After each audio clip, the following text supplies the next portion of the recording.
I have now gone through the definition laid down of a municipal law, and have shown it that it is a rule of conduct prescribed by the supreme power in a state, commanding what is right and prohibiting what is wrong, in the explication of which I have endeavored to interweave a few useful principles concerning the nature of civil government and the obligation of human laws. Before I conclude this section, it may not be amiss to add a few observations concerning the interpretation of laws. When any doubt arose upon the construction of the Roman laws, the usage was to state the case to the emperor in writing, and take his opinion upon it. This was certainly a bad method of interpretation. To interrogate the legislature to decide particular disputes is not only endless, but affords great room for partiality and oppression. The answers of the emperor were called his rescripts, and these had in succeeding cases the force of perpetual laws, though they ought to be carefully distinguished by every rational civilian from those general constitutions which had only the nature of things for their guide. The Emperor Macrinius and his historian Capitolinus informs us, had once resolved to abolish these rescripts, and retain only the general edicts. He could not bear that the hasty and crude answers of such princes as Commodus and Caracalla should be reverenced as laws. But Justinian thought otherwise, and he has preserved them all. In like manner, the canon laws, or decretal epistles of the popes, are all of them rescripts in the strictest sense. Contrary to all true forms of reasoning, they argue from particulars to generals. The fairest and most rational method to interpret the will of the legislator is by exploring his intentions at the time when the law was made, by signs the most natural and probable, and these signs are either the words, the context, the subject matter, the effects and consequence, or the spirit and reason of the law. Let us take a short view of them all. 1. Words are generally to be understood in their usual and most known signification, not so much regarding the propriety of grammar as their general and popular use. Thus, the law mentioned by Pufendorf, which forbade a layman to lay hands on a priest, was adjudged to extend to him who had hurt a priest with a weapon. Again, terms of art, or technical terms, must be taken according to the acceptation of the learned in each art, trade, and science. So in the Act of Settlement, where the crown of England is limited to the Princess Sophia and the heirs of her body, being Protestants, it becomes necessary to call in the assistance of lawyers to ascertain the precise idea of the words heirs of her body, which in a legal sense comprise only certain of her lineal descendants. Lastly, where words are clearly repugnant in two laws, the later shall take place of the elder. Leges posteriores priores contrarias abrogant is a maxim of universal law, as well as our own constitutions, and accordingly it was laid down by a law of the 12 tables at Rome. Quod populus postremum iusit, id ius ratum esto. 2. If words happen to be still dubious, we may establish their meaning from the context, with which it may be of singular use to compare a word or a sentence whenever they are ambiguous, equivocal, or intricate. Thus, the proem, or preamble, is often called in to help the construction of an act of parliament. Of the same nature and use is the comparison of a law with other laws that are made by the same legislator and have some affinity with the subject, or that expressly relate to the same point.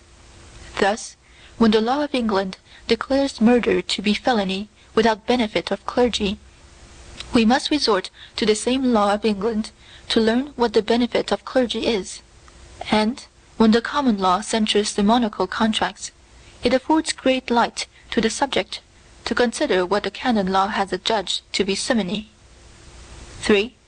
As to the subject matter, words are always to be understood as having a regard thereto, for that is always supposed to be in the eye of the legislator, and all his expressions directed to that end. Thus, when the law of our Edward III forbids all ecclesiastical persons to purchase provisions at Rome, it might seem to prohibit the buying of grain and other victual. But when we consider that the statute was made to repress the usurpations of the papal see, and that the nominations to vacant benefices by the Pope were called provisions, we shall see that the restraint is intended to be laid upon such provisions only. 4. As to the effects and consequences, the rule is, where words bear either none, or a very absurd signification, if literally understood, we must a little deviate from the received sense of them. Therefore, the Bolognian law, mentioned by Pufendorf, which enacted that whosoever drew blood in the streets should be punished with the utmost severity, was held long after debate not to extend to the surgeon who opened the vein of a person that fell down in the street with a fit. 5. But lastly, the most universal and effectual way of discovering the true meaning of a law, when the words are dubious, is by considering the reason and spirit of it, or the cause which moved the legislator to enact it. For when this reason ceases, the law itself ought likewise to cease with it. An instance of this is given in a case put by Cicero, or whoever was the author of the rhetorical treatise inscribed to Herennius. There was a law that those who had in a storm forsook the ship should forfeit all property therein, and the ship and landing should belong entirely to those who stayed in it. In a dangerous tempest all the mariners forsook the ship, except only one sick passenger, who by reason of his disease was unable to get out and escape. By chance the ship came safe to port. The sick man kept possession, and claimed the benefit of the law. Now here all the learned agree that the sick man is not within the reason of the law, for the reason of making it was to give encouragement to such as should venture their lives to save the vessel. But this is a merit which he could never pretend to, who neither stayed in the ship upon that account, nor contributed anything to its preservation. From this method of interpreting laws by reason of them arises what we call equity, which is thus defined by Grotius, the correction of that wherein the law, by reason of its universality, is deficient.